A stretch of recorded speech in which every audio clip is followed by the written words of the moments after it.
Hey guys, I thought I'd make a quick video on the idle air control valve. So this is mine out of an 88 Isuzu Trooper. So real basic function of it, real quick. See that opening in there. So that's in the cold position. It should be open when it's cold, and then it allows that extra airflow through to let the engine idle higher and warm up. And then once it's warm and no longer needs that extra airflow, that flange closes down and cuts off that extra air supply. My issue was that flange was almost shut in the closed position. This was the original one here. You can see that there's barely an opening. So I took this one apart just to see the insides of it, see how it works. Maybe after watching this video, you guys can salvage yours before trying to track one down for $200-300 online. So these are the internal components. You got this flange here that covers the opening. You got the spring here that pulls that flange back, and then you also have this bimetallic strip that controls it as well. So in my case, the bimetallic strip had bent this direction from just years of opening and closing. So squirting PB blaster down there and jiggling it, like some of the forums say, it didn't help me whatsoever. So you can I'll take a look at the back end here, pull this out, just get a better look at the bimetallic strip, get a better understanding of it. So bimetallic strip, you got this coil around here. What happens is when it gets that 12 volt from the battery or the ECU, it warms up this coil, and then the strip will start bending the other direction.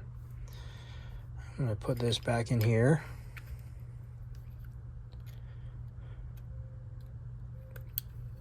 Get it in there. Okay, there we go. So I found there's a couple ways you can mess around with yours without taking it apart like I did. So first of all, you can try the PB blaster method. Maybe squirt some in here if it's gunked up. Maybe take a screwdriver, just lightly jiggle it, see if it frees it. If that doesn't work, you have the option of back here, there's a little 7mm nut, and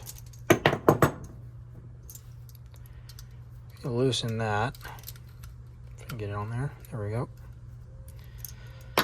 That nut allows you to adjust this plate here. So see how much that opened just from adjusting it.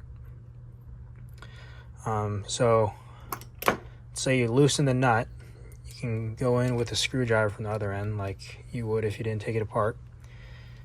You can open it up, and then it's easier. It's kind of hard to do it from this end. There we go. So use that screwdriver, open it up, or just how you need to, and then tighten it down.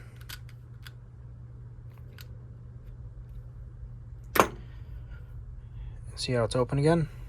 And then this bimetallic strip, once it warms up, should slowly bend this way and close it. So hopefully this video helps. Maybe you can mess around with this thing before you try to buy one. One further step you could go, probably not very recommended if you take it apart like me. There's a little pin right there that I drilled out to get this out. You could try to bend this back if you take everything apart, but again, then you got to put it back together. This front faceplate was basically crimped over, so I took a flathead and just bent it out. You can see it looks pretty beat up now. I probably won't be trying to fix this and use it. This is more for learning, but you have a few options. I'll include a video after this where it's just showing it's a sped up version of how it functions with this faceplate open, so you can just see with 12 volt connected to it how it works. If you have any questions, let me know in the comments. Thanks for watching.